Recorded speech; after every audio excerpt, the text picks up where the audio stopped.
City of Stevens Point Public Protection Committee meeting, recorded November 11, 2019.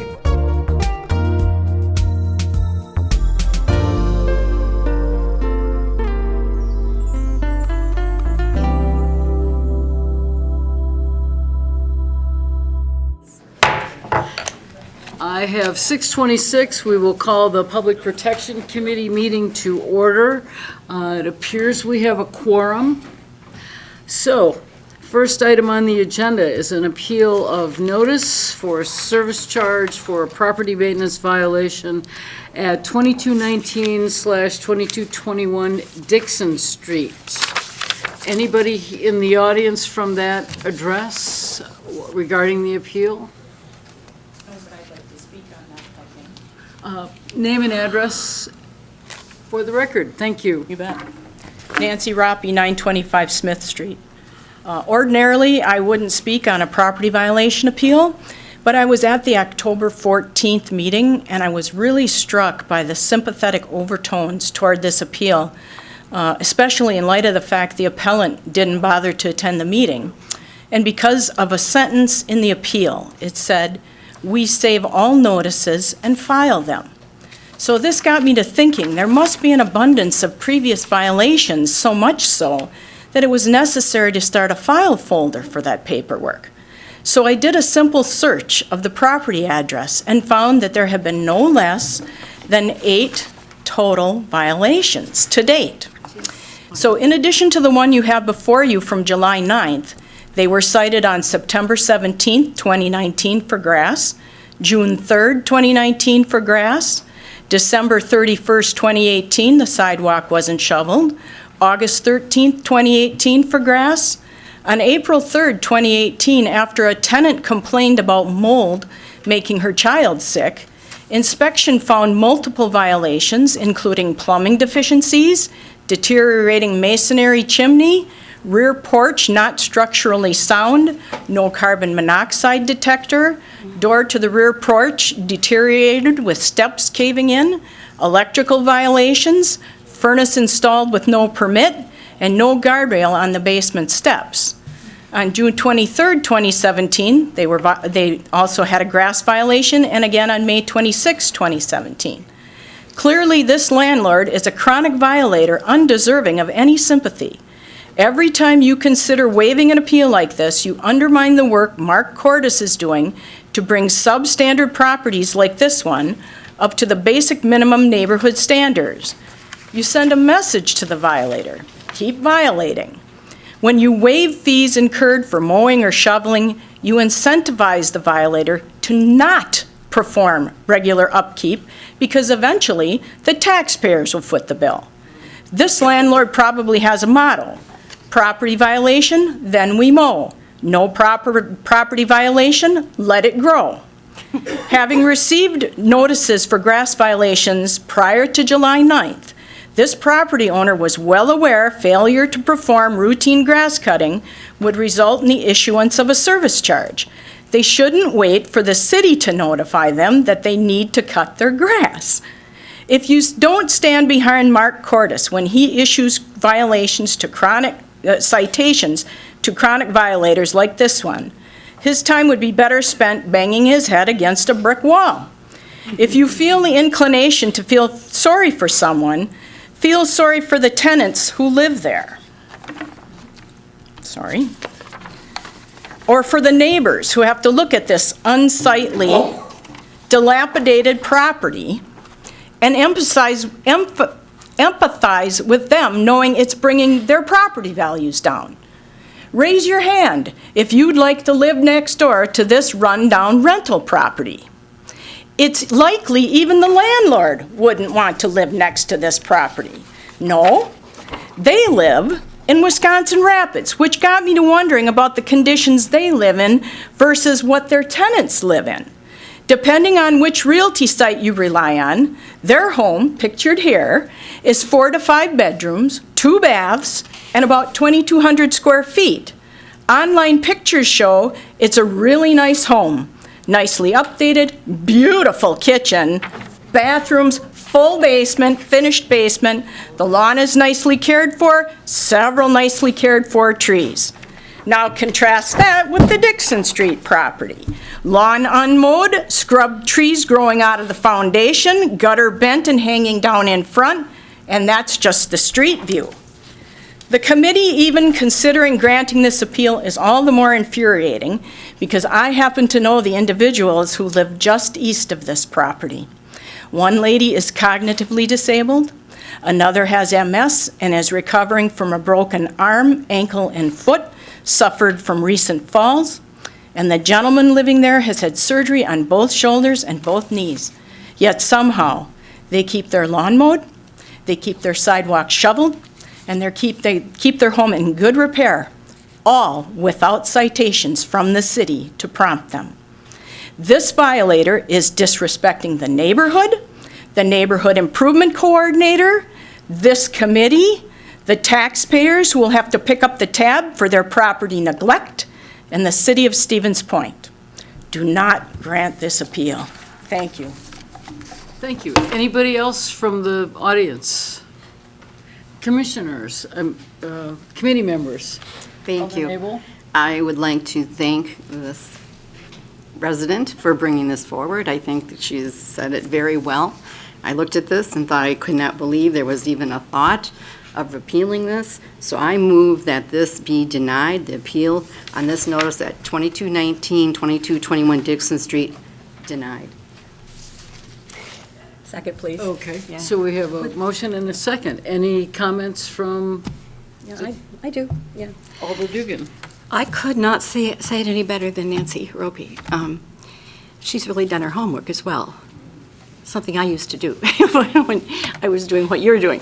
What I did is take a look at the survey that in 2017 the city did, our property and maintenance survey. Because I am a little bit confused or a little bit annoyed at what our grass and weeds ordinances have to say. I think they could be clarified better, and I think Alder Dalton brought that up last time. I did want to take a look at what the city citizens wanted, and here we are. Keeping lawns and weeds neat and orderly. It doesn't say get rid of the weeds, just keep them neat, just mow them. 33.75% or 34% of the people said yes, they would like that. And the exterior appearance, maintenance, and general upkeep of properties is important. 42.97%, that's 43% of all of those who responded to that survey said yes. And many people from my district, District 8, actually completed their survey answers. So I definitely think that most Stevens Point people probably would, most people do not want to sit next to this, do not want to live next to this, don't want to walk past it. Secondly, I'm really, really tired of having rental properties owned by people who live out of town, not cared for. And it's come to us over and over and over again. People see it all around town. Finally, I would like to make some kind of, I can't do it right now, but I would like for us to think in the future of clarifying that ordinance, clarifying the three ordinances we have, I think, having to do with grass and weeds, simply to something simple like keeping lawns and weeds neat and orderly. We don't have to say, no more than 10 inches. We don't have to say a lot of things that actually some of our ordinances say now. That's something for the future. But I definitely am with a number of people who think this should be denied, definitely. The appeal should be denied. Any other comments? Okay, we have a motion and a second to, Hey, Jeremy. oh, I'm sorry, Alder Slawinski.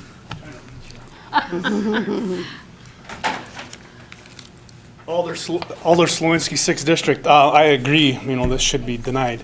But I guess what's concerning as well is this is a repeat offender. Yes. I would like to see, if we're going in there and maybe tweaking a few things, that there's Yeah. more severe consequences Good for these point. repeaters. Otherwise, it's just like, well, I got my hand slapped again. So if we're looking at it, I'd like to have that looked at too. Thanks. Good point. Yeah. Alder Nabel. Thank you, Alder Kneebone. There is something in our ordinance already, Alder Slawinski, and I totally agree with you, and something that's discouraged me a lot, that I've seen it in my area quite a bit near the university, where it's been repeat, and we do have a nuisance ordinance, and it's not just a nuisance for noise violations that the police take care of. It's supposed to also take this in, and so I think we just need to look at that again and try to find a way to Yeah. really, whether it's through our computer system, to really flag those, because they are normally, there's many of them over and over again. Yeah. And that needs to be looked into and addressed, so thank you for bringing that forward, too. Definitely a discussion for another time. Yes. Any other comments from the committee? Okay, we have a motion and a second to deny the appeal. Those in favor of denial would vote by saying aye. Aye. Aye. Aye. Opposed? Nay. Motion to deny is carried. Item 2 is the new operators, bartenders licenses. And I was going to say, yeah, and we've got item 3 is a Class A liquor and Class A fermented malt beverage license for the GPMs, for the R store. A Class B license for a picnic, the Isaac Walton League. I think that's something that you've been involved with I've heard of them. once or twice. They have a wonderful facility. We're actually changing it too. There's a typo. We're actually changing it back to the fishery.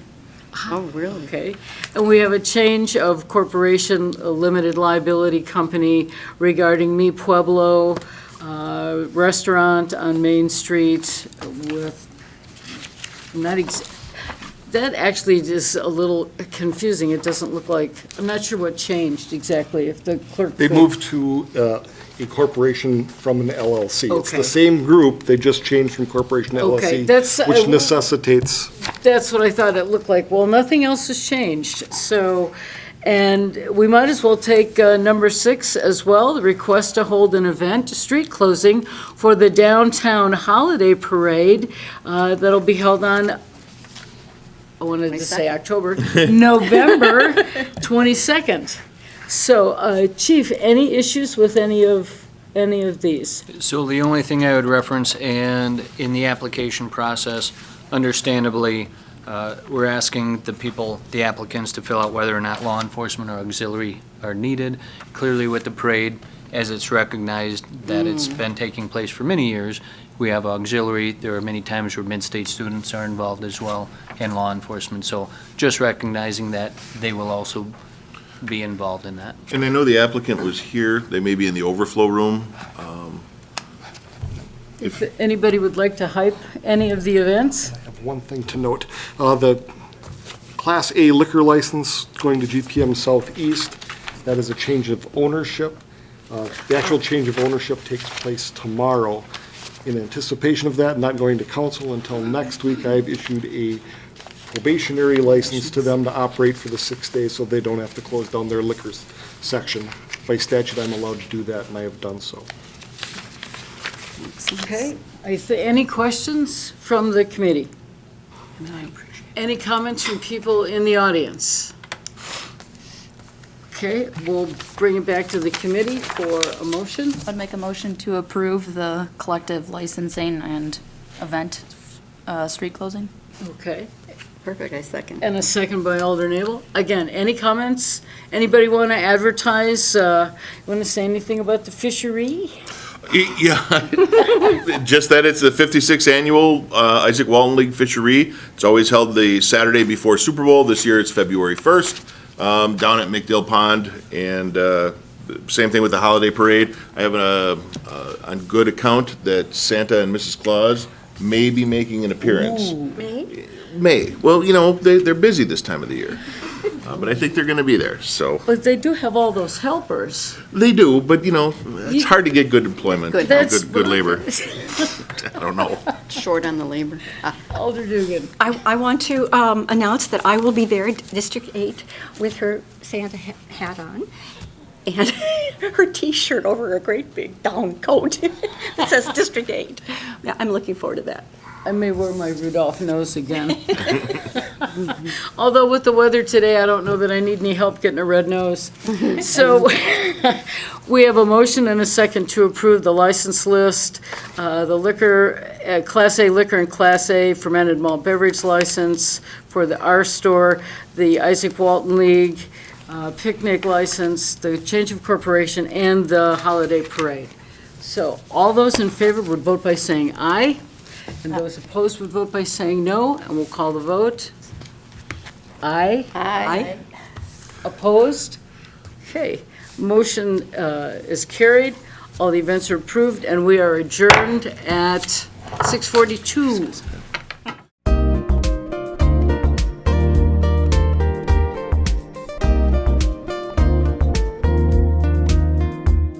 Videos of these meetings are available for viewing on the city's website, stevenspoint.com/videos.